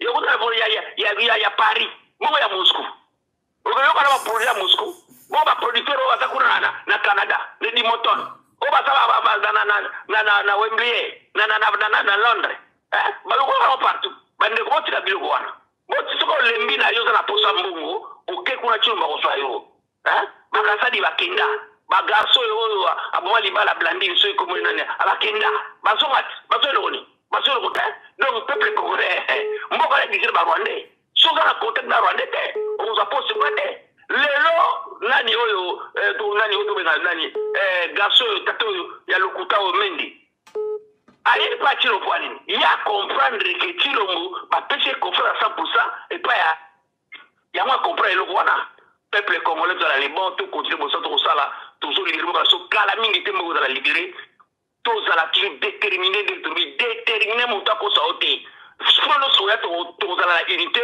to za la énergie to libérer ango ingita c'est la décolle. Merci général Kouloufa Soda Solo Mwana Mvolus Kimbangu Kolo Mabele Azaï Elombe ya mobile général Kouloufa yango tolobi boye bande kunangai awa babomaka bato bazoboma bato bazoboma bato na mboka na biso eske bazomona te ba chef spirituel na bino bamonaka te tango bazo massacrer peuple bazoboma peuple wana bomonaka yango te liwa ya peuple wana ndenge bato bazokufa peuple azokufa peuple azangi mai yango bino bomonaka yango te tango oni aza koyebisa bino ke complicité bandeko na ngai complicité ya mboka wana eza na bato baza na république ya Kinshasa bamoro tu bato bokanisiti diaspora aza zoba bokomema diaspora na distraction non. Nous sommes déterminés kanamba matakita na Félix na ba parti politique bakotambola tokotambwisa bango bokomona bana ya bilaka solo moto akobangisa moto aza te tokolibere mboka na biso dans tous les cas de figure. Nous sommes déterminés, pas de négociations. Moto moko aza likolo ya bitumbo ya zali te. On dehors à Seigneur Dieu Tout-Puissant. On dehors à Seigneur Jésus. On dehors à Papa Kimbangu. Tokoyoka motote on dehors à Makila ya Lumbumba. Makila ya Patrice Emery Lumbumba. Oya sopaka yango po na mboka wana. Di mabele na biso na maboka ba étranger. Ya ba Rwandais. Bazo exterminer bato. Docteur Denis Mukwege tamboni mokili mobimba. Bake kopese prix Nobel moko tozwa pété. Marionnette criminel, un vaurien, il jase des faux Félix Tshilolo. Kanambe apesa oh tout bozomona Kanambe moto apesa ye pouvoir sans pouvoir. Oh tozomona wana ba Rwandais batie wana po bayebi bango baza bambata lokuta ba escroc bondo bakozala facile ya ko manipuler peuple. Félix Tshilolo okutani na yango. Toza ensemble na ya loga sokoko tula na bengai. Tolobaki na bino ke tokobunda na bino tina suka. Bande kobolanda bino moko ndenge bande kuna biso bazo kufa. Bolanda bino moko bande kuna ngai ndenge bande ko bazo kufa bokolela. Metozomona ba pasteur bato mususu bavandi silence yango kisasi fait pela moto. Kisasa ona nzambe na ngai il fait pela moto. Baya na biso le 4 janvier 1959 bapelisa ki moto na katamboka wana. Mbule beti do na kisasa batu batamboli. Ba famille ebele kufi njala te. Ba famille ebele lo ba meli ata maya ata sikra pa baba mela maya lobo na lipa mokoko lezali.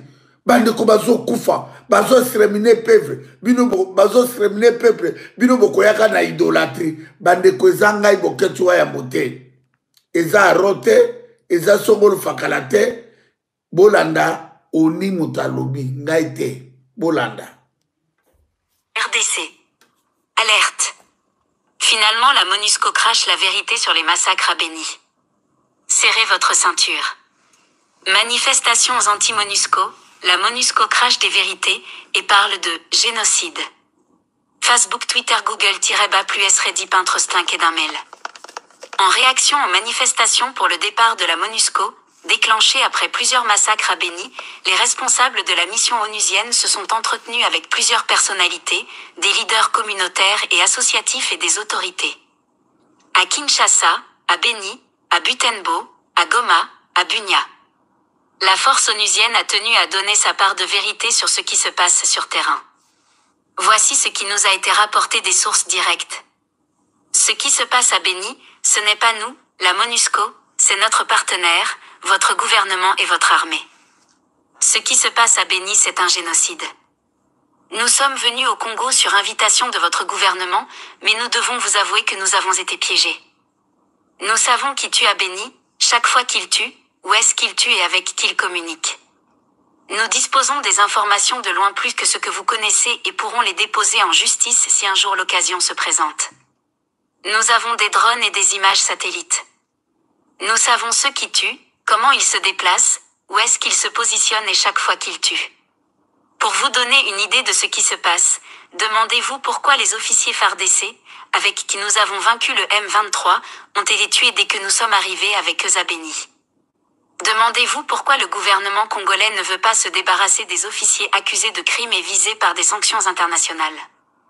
Demandez-vous pourquoi votre gouvernement n'organise pas de deuil national.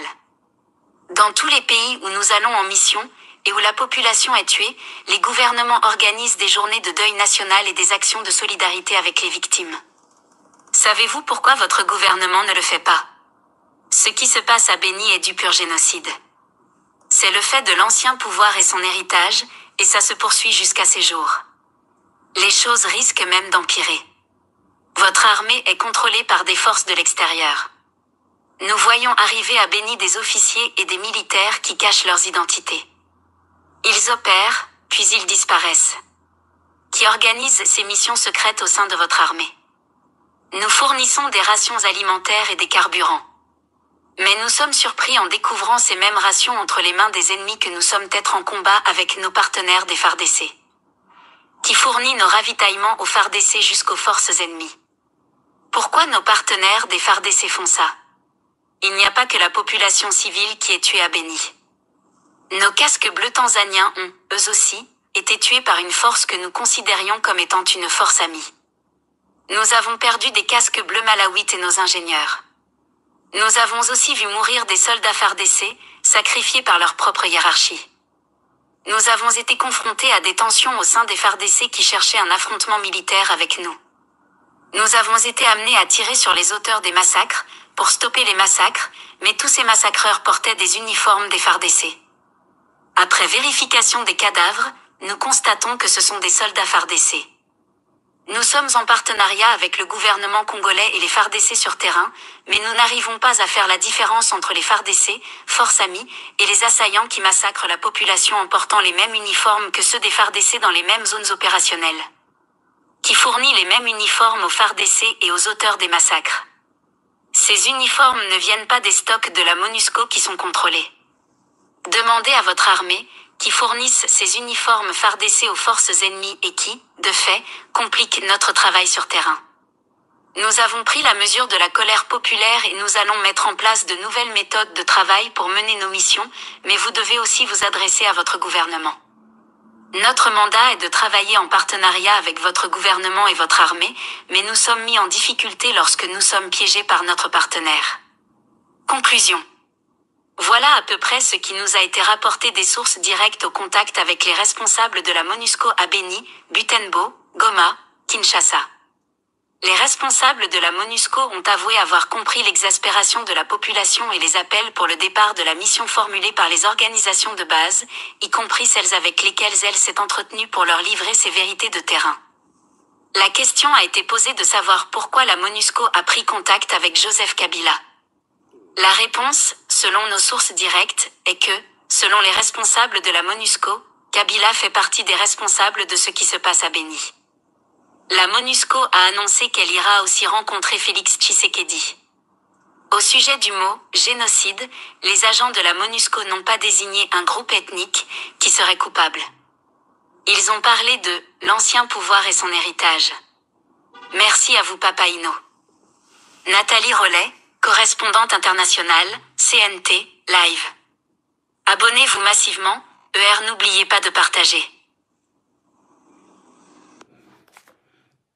Andeko bomoni musala oyo badleko na bino basali mpo na mboka wana bozila mokolango biso tozolela makile ezosopana bandeko bazokufa bandeko tozolela 24 ans yango oyo tolelaka tolobaka chaque jour toleli barma tungulu baflorbe chebeya bafidele bazana ba Cédric Nyanza ba passé lukusa na maluku 428 morts bakunda bandeko na biso lokola sardine na fosse commune à Sele yango tolobi ya loga sokoko tula nina bengai telema ndenge tosololaka ndenge tosololaki tobunda na barwande oyo na bandeko na bango tu bazara sima il faut tobunda na batuti oyo il faut tobunda na batuti oyo diaspora nasima batuti wana ezali ba traître Équateur ba traître ya Bandundu ba traître ya Bazai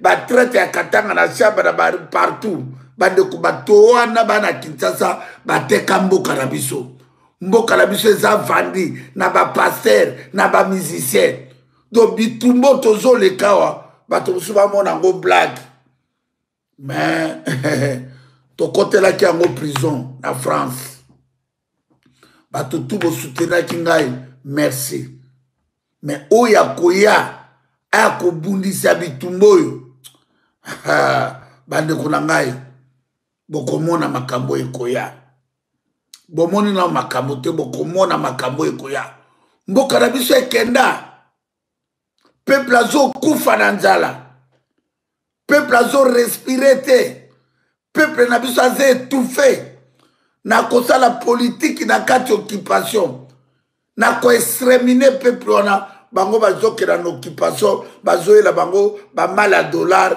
bazopartage pouvoir na barwandais biso to comme esclave ya un petit pays comme le Rwanda, Uganda to comme esclave ya bachinois ya balibanais ya baindien bachinois bakomi koteka détail grossiste bango détail bango baoteka ndunda kwanga nyonso peuple wana aza na monoko ya koloba te